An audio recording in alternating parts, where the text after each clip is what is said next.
Gracia Eterna, Iglesia Bautista en West Valley City, Utah. Somos una iglesia centrada en la suficiencia de las Escrituras, formando discípulos que proclamen, enseñen y vivan el Evangelio. Prepare su corazón para oír la poderosa palabra de Dios.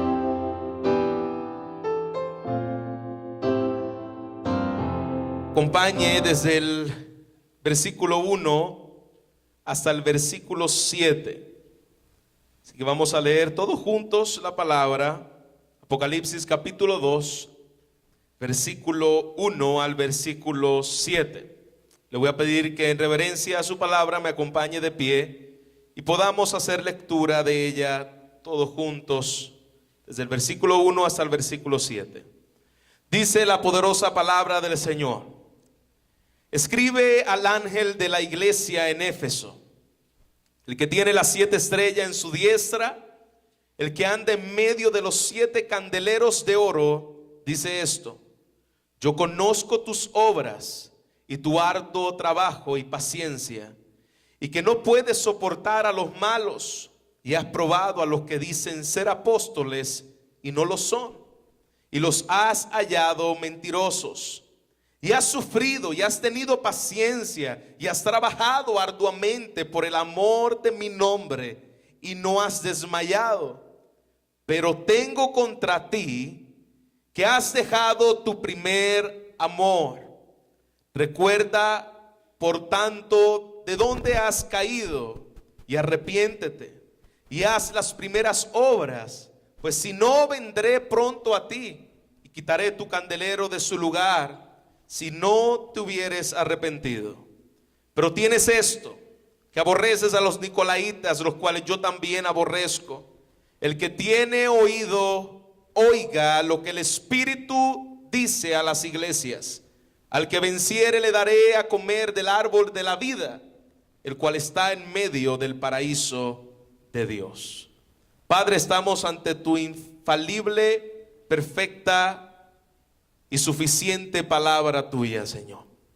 En esta hora, Padre, tenemos necesidad de escucharte a ti, escuchar tu voz a través, Señor, de tu palabra, y que seas tú, Señor, redarguyendo, confortando, consolando, Señor, y asemejando en nosotros el carácter de tu Hijo Jesús.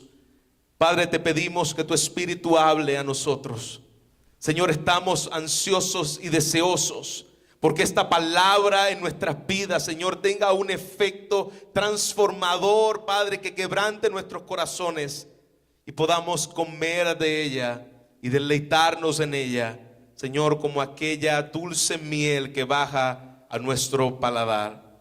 Tu palabra es viva y eficaz y más cortante que toda espada de 2 filos. Nosotros confiamos, Señor, en la autoridad de esa palabra para oírte a ti a través de ella. En Jesucristo te lo pedimos todo esto. Amén y amén. ¿Puede tomar asiento, hermanos?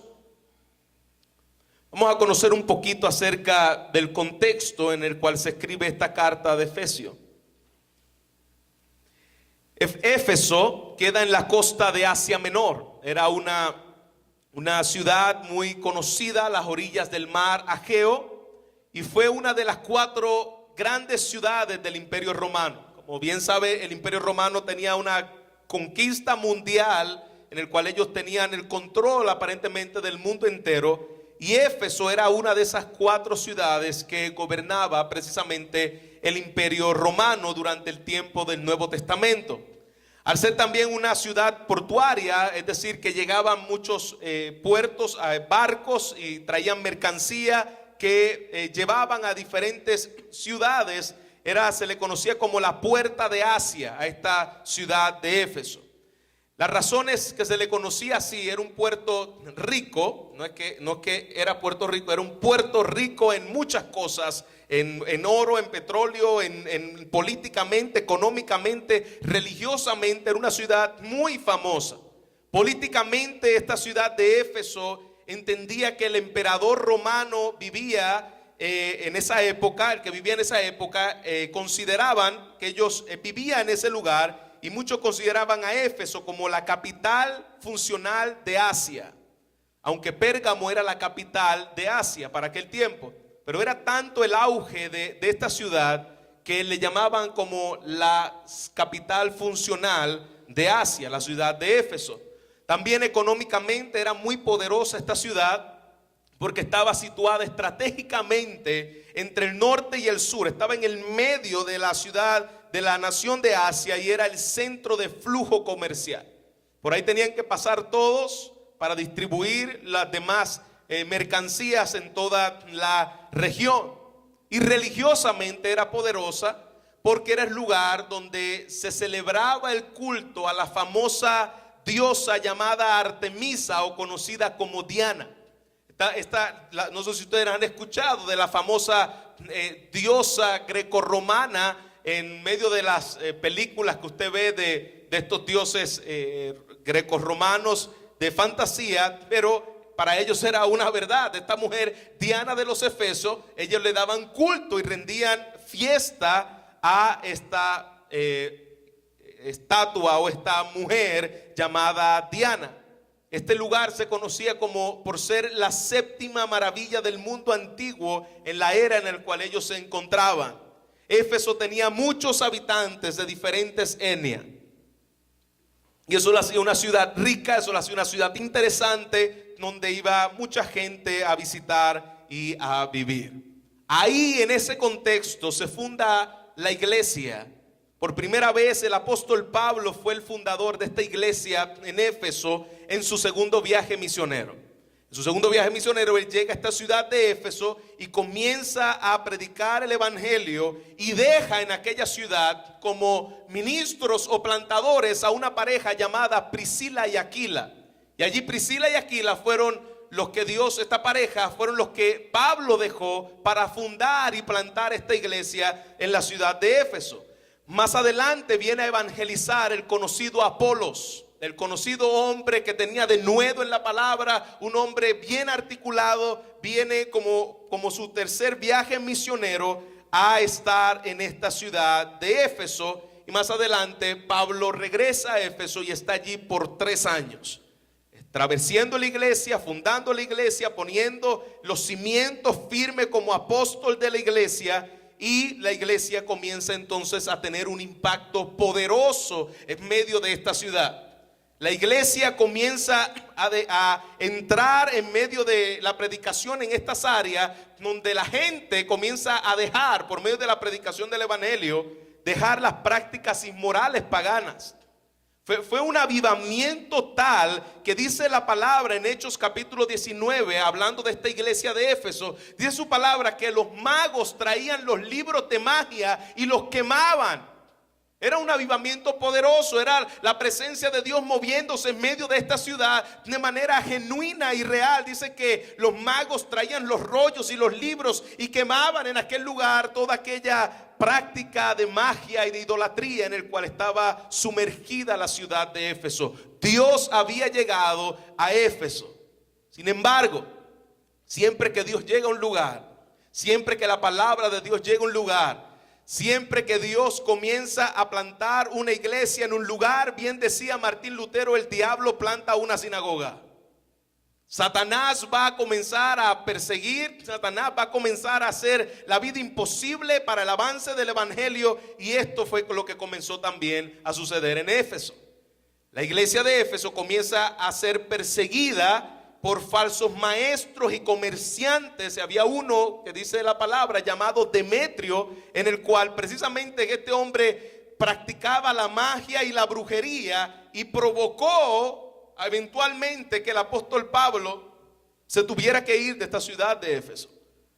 Comienza la persecución por medio de la misma brujería, y las prácticas de magia que hacían en ese lugar habían provocado que Pablo más adelante se tuviera que ir de ese lugar, aunque la iglesia permaneció firme ahí, y Pablo también se tenía que ir por otros aspectos en el cual su ministerio era de plantar iglesias y fundar más iglesias. De manera que la iglesia de Éfeso se convirtió en la punta de lanza de la evangelización en toda la ciudad de Asia Menor, que es en el día de hoy lo que se conoce como Turquía.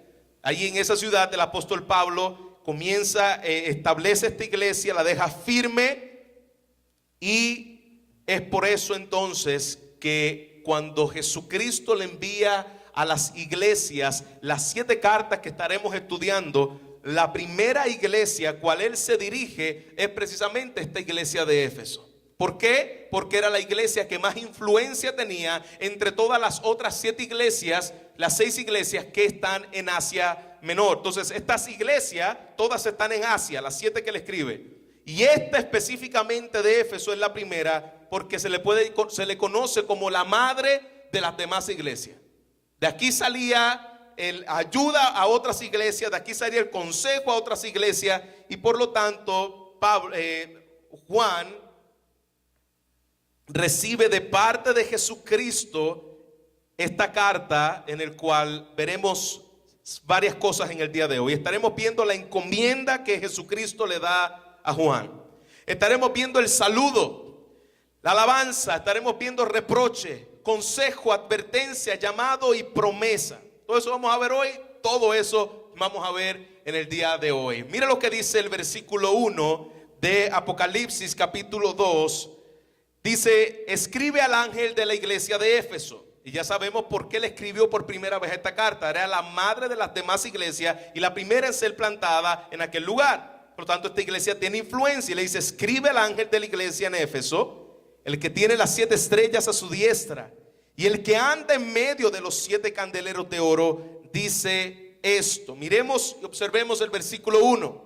Vemos que Jesucristo le da, lo primero que estaremos viendo en el día de hoy, una orden al apóstol Juan. ¿Y cuál fue la orden que Jesucristo le da al apóstol Juan? Escribe al ángel de la iglesia. La orden es ve, y entre algunos teólogos no está muy claro si este ángel de la iglesia era un ángel literal o está hablando acerca del pastor de cada iglesia. Me inclino más al contexto que está hablando, y como vimos la semana pasada, al contexto que se referían cuando hablaban del ángel de la iglesia, que era precisamente el líder principal de una sinagoga. Me inclino a que está hablando aquí precisamente: escríbele al pastor de esa iglesia. Eso es lo que está diciéndole Jesucristo a este hombre apóstol llamado Juan. Jesucristo mismo le dice a este Juan: dile, como vimos en la prédica pasada, que él era el que es, el que era y el que habría de venir. Cuando él dice yo soy, escríbele al ángel de la iglesia, estamos hablando y aquí precisamente especifica que este ángel dice: yo tengo el que tiene las 7 estrellas a su diestra, el que anda en medio de los 7 candeleros de oro, dice esto. En otras palabras, le está diciendo: no olvides, ve al pastor de la iglesia y recuérdale que no olvide que yo soy el dueño de la iglesia. Recuérdale que no olvide que yo soy el que tiene en su mano a la iglesia. Y es una ilustración de control. Lo que está diciéndole Jesús a este Juan es: recuérdale a la iglesia que yo soy el que tengo el control en la iglesia. Dice: yo soy el que ando, y esta palabra a mí me estremeció.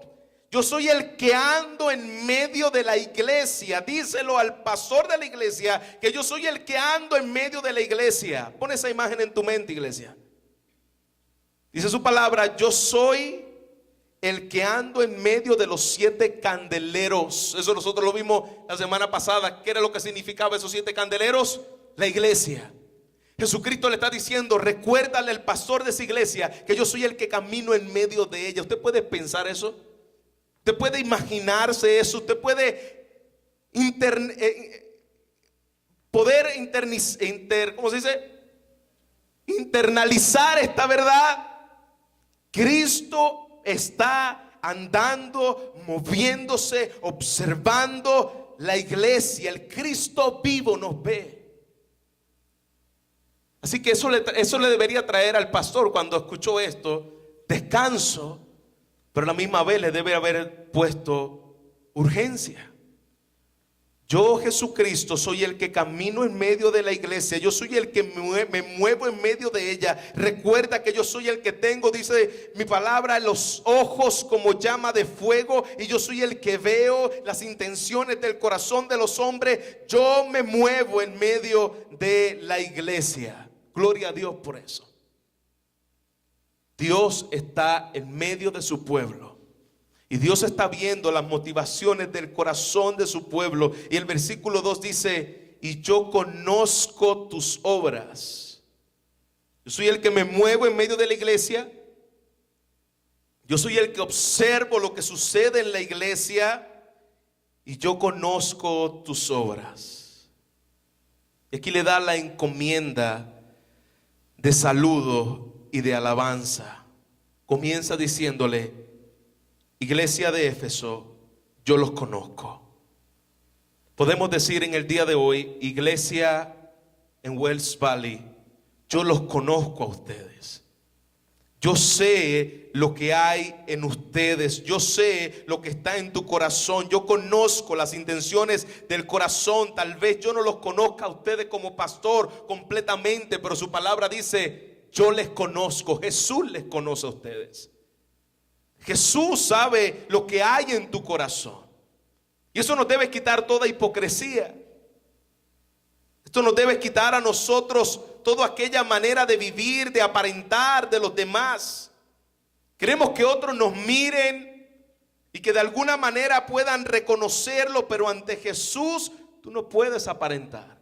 Ante Jesús tú y yo no podemos aparentar. Tenemos que ser honestos. Dice su palabra: yo conozco tus obras. Yo sé tus obras. Yo sé dónde está tu corazón. Yo sé dónde están las motivaciones de tu corazón. Jesucristo nos conoce, iglesia. Lo que tú haces en la oscuridad, Él lo conoce. Cuando nadie te ve, como cantábamos hoy en la mañana, en la soledad, donde no puedo aparentar, vivir de apariencia, donde al descubierto queda mi corazón. Allí tenemos que ser quien realmente somos. Delante de la presencia del Señor no puede haber oscuridad. Él conoce cuando nadie más puede ver, cuando nadie te está mirando. De su palabra: yo conozco tus obras. De Él no nos podemos esconder. Y yo conozco tus obras también. Eso nos debe llevar de alegría, porque cuando estamos aún trabajando por Él, otros no nos pueden tal vez reconocer el trabajo, pero el Señor dice: yo conozco tus obras. Yo soy el que las debo saber. Yo soy el que te voy a recompensar. Yo soy para quien tú las haces. Él sabía acerca de la iglesia en Éfeso. La iglesia en Éfeso tal vez estaba haciendo su trabajo rutinario, pero se habían olvidado que Él es el que está en medio de las iglesias y Él es el que está viendo el trabajo. Yo conozco tus obras. Es lo que sigue diciendo: y tu arduo trabajo. Esta gente no era gente que no trabajaba para el Señor. Era una iglesia esforzada. Era una iglesia que trabajaba arduo. No solamente trabajaba arduo trabajo. Y tenía paciencia. Y además de ser de esa manera, dice que no podía soportar a los malos. Era una iglesia que vivía en santidad. Era una iglesia que amaba la obra del Señor. Cuando venía alguien tratando de hacerse un falso hermano, un falso apóstol, la iglesia lo detectaba y lo señalaba y lo sacaba fuera. Era una iglesia celosa. Era una iglesia viva. Era una iglesia trabajando para los asuntos del reino. Sigue diciendo: tú has probado a los que dicen ser apóstoles. Para aquel tiempo, como para el tiempo de hoy, había gente que el último de los apóstoles que quedaba era precisamente el apóstol Juan. Ese fue el último de los apóstoles en morir. De manera que para el tiempo de que se escribe esta carta, ya había gente que estaba diciendo que ellos también eran apóstoles, lo cual es mentira. ¿Por qué? Porque el último de los apóstoles fue precisamente en morir el apóstol Juan. Luego que el apóstol Juan muere, no existen más apóstoles. Así que en el tiempo del apóstol Juan, que está escribiendo la carta a esta iglesia, en esta iglesia en Éfeso, ya habían charlatanes diciendo que eran apóstoles, como lo son en el día de hoy. Todos los que se llamen apóstoles en el día de hoy son, como dicen el buen puertorriqueño, un chorro de sinvergüenzas y charlatanes que han pisoteado la palabra de Dios. No existen apóstoles en el día de hoy. El día de hoy tenemos claramente que los 12 apóstoles, el fundamento donde se estableció la iglesia, dice Efesios capítulo 2, fue dado de una vez y para siempre. No necesitamos otro fundamento. Para el tiempo de Juan, había gente que se hacía pasar por apóstoles que no eran apóstoles. Y la iglesia precisamente se daba cuenta. Esta iglesia de Éfeso era una iglesia, no era cualquier iglesia. Yo quiero que ustedes observen esto. Dice, tú has probado a los que dicen ser apóstoles. Llegaba gente como apóstoles y traían cartas y decían, esto es falso. Esto no está conforme a la escritura. Esto no está conforme a lo que decía Pedro. Esto no está conforme a lo que decía Pablo. Por lo tanto, tú eres un falso. Y no tenían problema en señalar a los falsos maestros. Esta era una iglesia centrada en la palabra de Dios. Has probado a los que dicen ser apóstoles y no lo son. Y los has hallado como mentiroso. Juan no tenía problema de decir lo que Jesucristo le estaba diciendo. Estas palabras no son del pastor Luis, estas palabras son de Cristo. Cristo le está diciendo, todos aquellos apóstoles que han venido a la iglesia son mentirosos. En el día de hoy es igual. Todos aquellos que se llaman apóstoles, asimismo, dice la palabra del Señor, son mentirosos. La iglesia los halló mentirosos. Estos no son apóstoles nada. Versículo 3 dice, y has sufrido, has tenido paciencia, habían sufrido persecución. Como vimos anteriormente en la introducción, la iglesia comenzó a tener persecución de los romanos, de los magos y de toda aquella sociedad que rechazaba la plantación de iglesias en aquel lugar. Pero la iglesia permanecía. No era una iglesia tipo Suavitel. ¿Eso existe aquí, Suavitel? Que está el osito Suavitel y se ve así bien de ganas de abrazarlo y olerlo. Pues esto no era una iglesia Suavitel. Esto era una iglesia que tenía escrúpulos. Esto era una iglesia que tenía temor de Dios. Tenía agallas, tenía denuedo, valentía para permanecer firme. Dice, has sufrido, has tenido paciencia, has trabajado arduamente. Por amor a mi nombre lo estás haciendo. Y tú no has desmayado. Mire qué salutación. Cuando tú miras esta iglesia, tú dices, esto es una iglesia en avivamiento. Esto es una iglesia caminando conforme a la voluntad de Dios. Yo sé lo que tú haces, le decía. Yo sé que lo que estás pasando, lo que te cansa. Jesucristo reconoce sus obras, su fatiga, su perseverancia. Allí había un trabajo arduo en aquella iglesia. Habían trabajado quitando la idolatría de Éfeso. Condenaban el pecado, condenaban la falsa religión, condenaban la brujería que había allí. Un trabajo arduo, con paciencia. Así es el trabajo en la obra del Señor, con paciencia, así, sin querer ver resultados rápidos, paciente. Poco a poco el evangelio va penetrando en la sociedad, en medio de los lugares donde Dios nos ha puesto. Se va extendiendo el reino de Dios, soportando a los que los persiguen. Podían tener discernimiento espiritual para ver lo falso. No soportan los malos. Pusiste a prueba a los apóstoles, aborreciste las prácticas de los nicolaitas, y esta práctica de los nicolaitas se cree, no se sabe de manera asertiva de qué era esa práctica. Muy probablemente algunos piensan que cuando dice has probado y has aborrecido la práctica de los nicolaitas, se creen que eran personas que estaban interesada en los asuntos materiales, gente que estaba interesada más en la prosperidad del aquí y el ahora. Se podríamos decir en el día de hoy más o menos como lo que es la doctrina de la falsa prosperidad. Gente que estaba confesando, gente que estaba yendo en pos de lo material, gente que estaba yendo en pos de lo carnal. Eso es lo que se conoce y se cree que eran las prácticas de los nicolaitas. Así que vemos una iglesia perseverante, una iglesia que no ha desmayado, una iglesia que tenía doctrina sana, una iglesia que se cuidaba de cualquier predicador que venía a enseñar. Ellos sabían que tenía que ser un hombre de Dios, el que iba a enseñar la palabra del Señor. Por más de 40 años, esta iglesia había permanecido fiel a la palabra del Señor. Esta iglesia llevaba 40 años de plantada cuando Cristo le habla y le dice: escribe al ángel de la iglesia de Éfeso. Una iglesia que había visto un movimiento grande como tal vez nosotros no lo hemos visto en el tiempo que hemos vivido. La gente venía confesando sus pecados, la gente venía trayendo a la presencia de la iglesia los libros que no eran de su agrado. La palabra crecía y florecía. Eso algún día, eso es como si nosotros estuviéramos aquí y en el estacionamiento de la iglesia comenzaran a venir personas diciendo: yo voy a quemar el libro del Mormón porque esto es falso, o yo voy a traer aquí el libro de Cash Luna y quémenlo porque también es falso, o del falso profeta Guillermo Maldonado. Estamos hastiados de esta falsedad, queremos la palabra de Dios. Esto era lo que estaba pasando en Éfeso.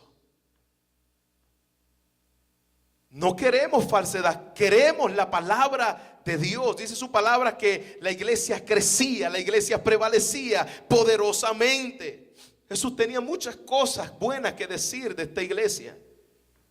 Mientras Jesús caminaba por la iglesia, él podía ver lo que estaba pasando en medio de la iglesia. Él te conoce, él sabe lo que está pasando aquí en la ciudad de West Valley, en Gracia Eterna. Él sabe cómo están nuestros corazones, Él sabe lo que estamos haciendo en medio de esta ciudad. Él lo conoce. Sus ojos, que son como llama de fuego, están atentos a todo esto. Pero esos ojos que son como llama de fuego, reconoció el arduo trabajo de la iglesia, reconoció el esfuerzo y la perseverancia de la iglesia, pero también esos ojos de llama de fuego pudo encontrar manchas en las vestiduras de esa iglesia. Y allí encontró el Señor en medio de una iglesia que tal vez dice: mira, pero nosotros somos de sana doctrina, nosotros predicamos la palabra tal y cual es, nosotros no creemos en los falsos apóstoles, nosotros somos una iglesia que suda, que se esfuerza. Jesucristo reconoció todo esto, pero Él no dijo: como ustedes que están haciendo todo esto, yo los voy a dejar que siga, porque si le digo esto se desaniman. No. Dios es un Dios santo y Dios no va a aceptar trabajos a medias ni santidad a medias. Jesucristo encontró manchas en las vestiduras de esta iglesia y Él no pasa por alto lo que ve que está mal. A veces nosotros sí decimos: no, pero por lo menos están haciendo, están trabajando, son celosos de doctrina, dejémosle esas cositas. El Señor no es así. Tal vez un pastor lo puede hacer. Tal vez un pastor lo puede pasar por alto en una iglesia. Tal vez el liderato de una iglesia lo puede pasar por alto, pero el Señor no.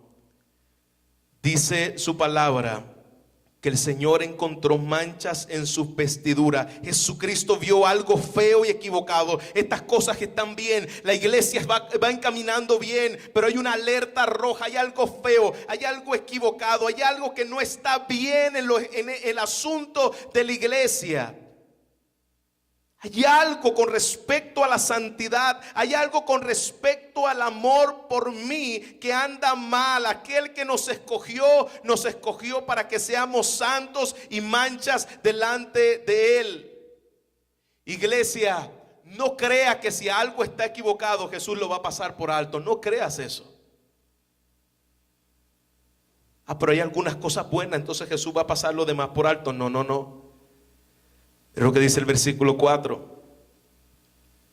Cosas poderosas que hacía la iglesia. Pero, cuando Dios dice un pero, cuando Jesucristo dice un pero, preste la atención. Pero tengo contra ti que has dejado de diezmar. No, esta iglesia probablemente diezmaba. Que has dejado de predicar el evangelio. No, esta gente predicaba el evangelio. Que has dejado de hacer misiones, que has dejado la sana doctrina, que has dejado la buena teología, es lo que dice su palabra. No, todas esas cosas la iglesia lo tenía. La iglesia ofrendaba bien, La iglesia predicaba bien, la iglesia hacía misiones bien, la iglesia tenía ministerios correctos, la iglesia conocía lo que era malo y lo que era verdadero. Pero el Señor no le está diciendo, ¿has dejado esas cosas? El Señor le está diciendo, ¿has dejado qué, iglesia? Tu primer amor. Ahí está el problema de la iglesia de Éfeso. Esto es un contraste. Ahora viene la queja. Hemos visto el saludo, la alabanza, la introducción, la encomienda. Pero ahora Jesucristo tiene una queja precisamente con la iglesia. Mira lo que Jesucristo le dice: tengo contra ti. Bueno, si usted es de estas personas que dice, mira, tengo que decirte algo. Yo soy esa persona que si tú me dices a mí, tengo que decirte algo, por favor dímelo el mismo día. Porque me quedo en la mente, oye, ¿qué me va a decir fulano? Y si es mi esposo igual, te voy a decir algo, dímelo ya. Pero no me dejen esa incógnita, ¿qué me quiere decir? Pero hermano, que Jesucristo te diga, yo tengo algo contra ti, eso debe ponernos a temblar. Eso debe poner nuestras piernas a chocarse rodilla con rodilla. Que Jesucristo diga, yo tengo algo contra ti. Es decir, estoy en contra de algo que estás haciendo. Estoy en contra de algo que has dejado. Esas son palabras fuertes. Esas son palabras que nos debe estremecer. Una iglesia que fue alabada por el apóstol Pablo en Efesios 1, 15 al 16 dice que tenía amor por los santos. Una iglesia que en Efesios 6, 23 al 24 dice que tenían amor por Dios. ¿Cuál era entonces el error? Cambiaron y abandonaron su primer amor, el amor a Cristo y el amor a los santos. La iglesia lo había dejado. Una iglesia sana, una iglesia esforzada, había abandonado lentamente. Al pasar de los años se comenzaron a acomodar, se comenzaron a enfriar sus corazones y comenzaron a vivir una vida cristiana nominal, algo que todo el mundo la vive. Todo el mundo llega tarde a la iglesia, nosotros llegamos tarde a la iglesia y tal vez esta gente llegaba temprano, pero lo hacía por rutina.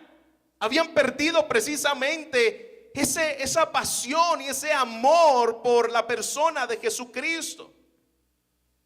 Iglesia, lamentablemente en la iglesia de Éfeso, la obra de Dios llegó a ser más importante que el Dios de la obra. Ellos trabajaban en la obra de Dios, ellos eran esforzados en la obra de Dios, pero la obra de Dios llegó a ser más importante que el Dios de la obra. Y la iglesia de Cristo llegó a ser más importante que el Cristo de la iglesia. Y eso ha sucedido y eso tenemos que evaluarnos, porque ha pasado a través de la historia y sigue pasando a través de la historia. Tener cuidado que como iglesia nos olvidemos del mandamiento más importante. ¿Cuál es el mandamiento más importante? Mateo 23, 22, versículo 37 al 40. Amarás al Señor con todo tu corazón y amarás a tu prójimo como a ti mismo. Esta gente había olvidado eso. Había olvidado el gran mandamiento del amor. Habían olvidado y ya no era dulce estar con el Señor.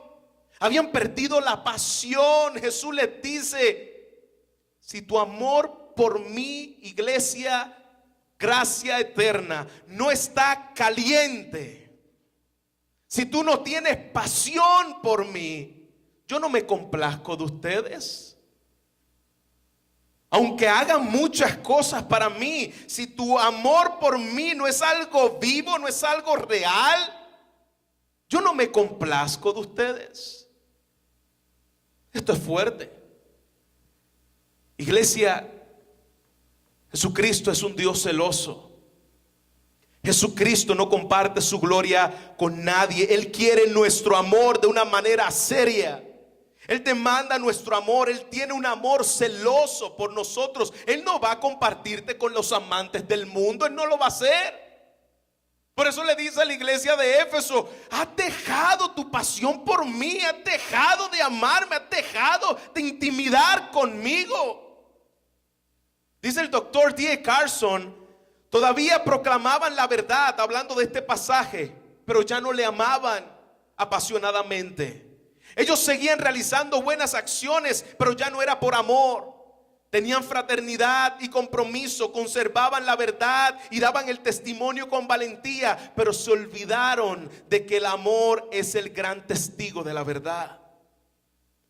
No se trata de cuántas virtudes genuinas habían experimentado, sino que ninguna cantidad de buenas obras y sabiduría y discernimiento sobre los asuntos de la disciplina eclesiástica, paciencia en las dificultades, odio del pecado, doctrina o disciplina nunca pueden compensar la falta de amor. Podemos tener una iglesia sana, con las 9 marcas de una iglesia saludable. Tenemos buena disciplina, tenemos membresía, tenemos liderazgo bíblico. Tenemos todas esas cosas importantes en la iglesia: discipulado, evangelismo, certeros en el evangelio, tener las 9 marcas de una iglesia saludable. Y aún así, si no tienes amor por Cristo y no tienes amor por su reino, de nada nos vale. Que otros puedan decir: eso es una iglesia saludable, tiene buena doctrina, pero no tiene amor por Cristo. Qué feo. Tienen buena doctrina, pero no tienen amor por los hermanos. El amor a los hermanos no se ve en medio de la iglesia. El amor de Cristo no se ve en medio de la iglesia. Aquí viene el consejo de Cristo, el reproche de Cristo, el llamado de Cristo a la iglesia. Mira lo que dice el versículo 5. Recuerda entonces de dónde has caído, y arrepiéntete y haz las primeras obras, pues si no, vendré a ti y quitaré tu candelero de su lugar si no te hubieres arrepentido. Wow. Mira la primera exhortación que Jesús le da, la primera advertencia que Jesús le da a ellos: recuerda, reconoce. Al decir recuerda es reconoce y vuelve en sí. Recuerda dónde estabas antes. Recuerda cuando me amabas a mí más que a todo. Recuerda cuando me amabas a mí más que a tu familia. Recuerda cuando me amabas a mí más que tu trabajo, como era en el principio. Soy perdonado por Cristo. El Hijo de Dios me perdonó. Soy libre de la esclavitud del pecado. No estoy bajo condenación. El Hijo de Dios me ama. Cuando ese primer amor, yo quería hablarles a todos de Cristo. Cristo es real. Mira lo que Él hizo conmigo. Él me cambió. Él me ha dado vida nueva. Cristo es mi todo. Cristo estaba en nuestra boca. Cristo estaba en nuestras conversaciones.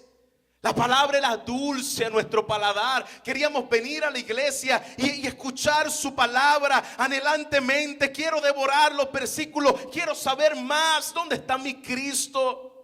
La palabra era dulce a nuestras vidas. Veíamos a Cristo como nunca lo habíamos visto antes. Era un amor como aquellos enamorados que le hablan a todos de su novia. Tú sabes que cuando estás bien enamorado, tú vas a ver que algo vas a hablar de esa persona, porque se te sale por los poros. Pues de la misma forma era cuando estaba la iglesia en ese primer amor, donde servían a Cristo, pero no lo hacían por reconocimiento, lo hacían porque lo amaban, lo hacían porque Dios había sido bueno con ellos. Le está diciendo: recuerda ese tiempo con Él desde el principio. Recuerda cuando pasabas horas con Él y no estabas mirando el reloj, porque querías estar con Él, porque Él era tu todo en tu vida, porque era algo real, la presencia de Dios en ti. Había un palpitar de espiritual en nosotros. Jesucristo le está diciendo: recuerda eso. Recuerda quién yo era para ti. Y después le dice: arrepiéntete. Recuerda dónde estaba tu relación conmigo y dónde está hoy. Recuerda cuando te memorizaba versículos de la Biblia y se los podías decir y hoy en día ni tan siquiera las lees una vez en semana. Y hoy en día ni tan siquiera quiere venir a los tiempos conmigo cuando está la iglesia congregada. Arrepiéntete, dice el Señor. Le dice a la iglesia de Éfeso: pide perdón de corazón. Cambia de mente, eso es lo que significa la palabra arrepentimiento. Cambia de dirección de vivir y quita todo aquello que se interponga entre ti y entre mí, dice el Señor. Quita todo aquello que te ha robado tu tiempo conmigo, entre tú y yo. Arrepiéntete de no estar enamorado de Cristo y de tener intimidad con Él, porque amantes de este mundo han tomado ese lugar. Eso es lo que el Señor le está diciendo a la iglesia. Es lo que el Señor le dijo a la iglesia hace 2000 años atrás, y es lo que el Señor nos está queriendo decir a la iglesia en West Valley en el día de hoy. Vuelve a tu primer amor. Vuelve, y fíjense lo que dice la palabra. No dice haz cosas nuevas para mí, sino que dice arrepiéntete y haz que, ¿las qué, iglesia? Las primeras obras. Dios no quiere que tú inventes algo nuevo, un sistema nuevo, una forma nueva de adorarla a Él. No. Vuelve a tus primeras obras. Dice el Señor: recuerda de dónde has caído y vuelve a tus primeras obras. ¿Y cuáles eran nuestras primeras obras? ¿Qué es lo primero que hicimos nosotros al venir al Señor? Orar. Orarle al Señor. Señor, algunos vinieron diciendo: yo no sé si tú existes, yo no sé si seas real, pero yo te pido que tú me salves, oh Dios. Y tú pudiste experimentar el perdón y la gracia de Dios en tu vida. Y pasabas tiempo orando con Él mientras ibas camino al carro, ibas hablando con Cristo. Mientras llegaba a tu casa, Cristo era el deseo de tu corazón. Ponías música, le adoraba y Él era el todo en tu vida. Él decía: vuelve a estas primeras obras. Vuelve a tener tiempo de comunión conmigo. Vuelve a tu tiempo de oración. Quita el reloj, quita los quehaceres y vuelve a ese tiempo de oración donde tú me estás hablando a mí. Vuelve al principio. Vuelve a leer. Vuelve a estudiar, a escudriñar la Biblia. Vuelve a consagrarte para Dios. Eso es lo que le está diciendo Jesucristo a esta iglesia. Que tú vivas una vida consagrada para mí. Yo no te voy a compartir con el mundo. Tu amor no es compartido. Tu amor es conmigo. Es conmigo. Vuelve a orar, vuelve a leer la escritura, vuelve a estudiar. Haz las cosas para mí. Haz las cosas para mí. Gloria. Mire qué palabras fuertes de advertencias. Le da el consejo y le advierte y le dice el Señor. Versículo 6. Versículo 5, perdón. Pues si no lo hago, y si la iglesia continúa en ese servicio a Dios seco, sin amor y sin pasión por Él, ¿qué pasará con la iglesia? Jesucristo le dice a la iglesia: si tú no haces esto, si tú no vuelves a tus primeras obras, amarme a mí con todo tu corazón y amar a tu prójimo como a ti mismo, y entregarte por tu prójimo en mi amor, el Señor les dice: yo vendré.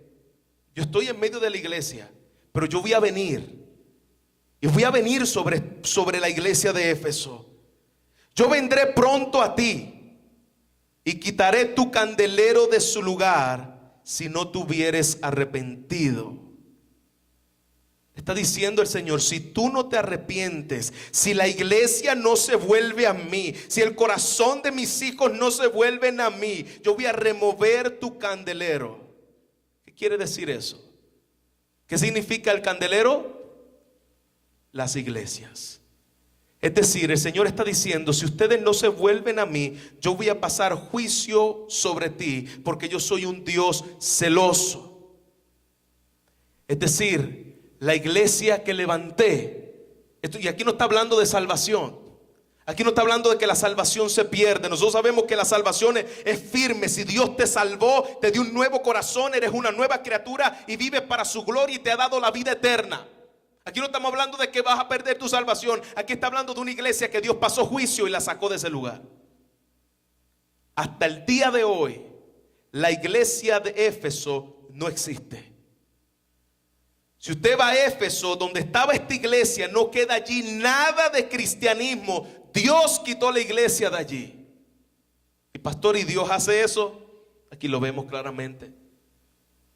Dios en forma de juicio a una iglesia que tenía toda la ortodoxia correcta. Tenía todas las marcas de una iglesia saludable, pero no tenía el amor de Dios. Pero no tenía pasión por Dios. Lo hacían de rutina.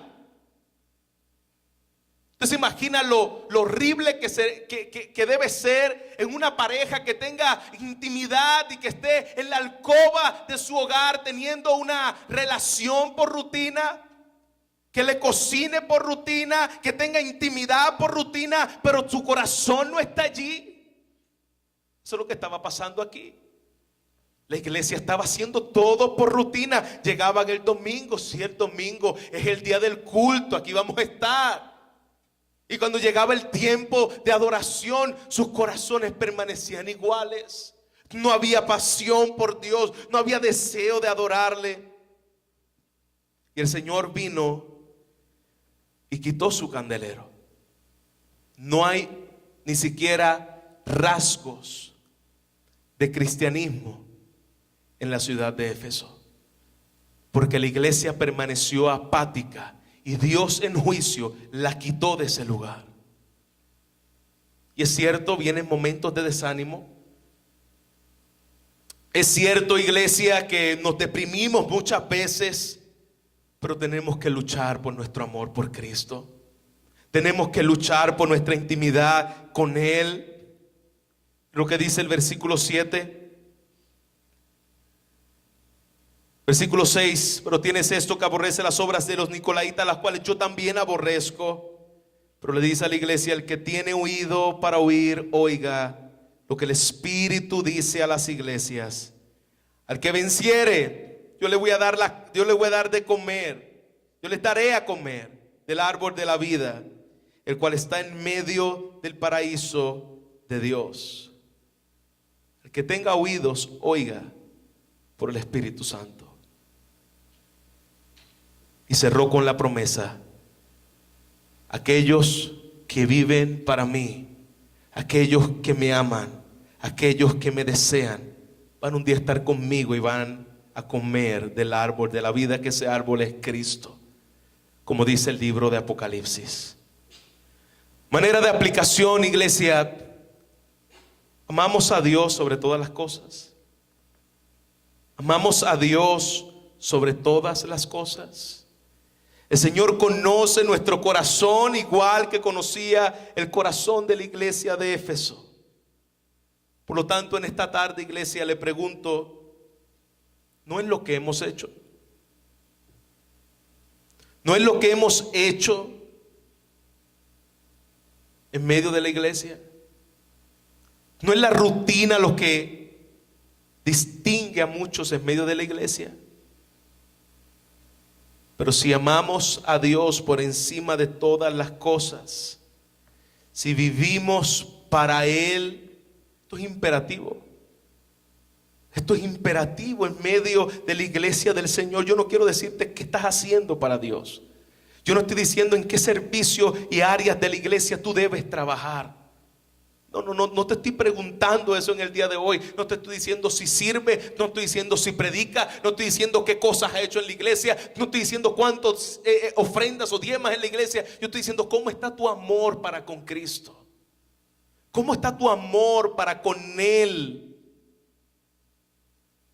¿Hemos perdido realmente el primer amor? ¿Estamos más ocupados en lo que hacemos que en lo que somos? Hay gente que llega a la iglesia y yo quiero servir en algún ministerio. Póngame algo a servir en un ministerio. Iglesia, esto se trata de amor a su nombre. Si tú no tienes amor por Cristo, ¿de qué vale que sirvas en 1001 ministerios? ¿Para qué? Para que digan, mira, este fulano sirve en un ministerio, fulana sirve en otro. Pero no hay amor. Cuando hay amor es lo más importante. Lo demás va a venir. Yo quiero predicar. ¿Por qué quieres predicar? Yo quiero servir. ¿Por qué quieres servir? Yo quiero hacer esto y aquello. ¿Por qué lo quieres hacer? Porque le amas y porque Él es el deleite de tu corazón.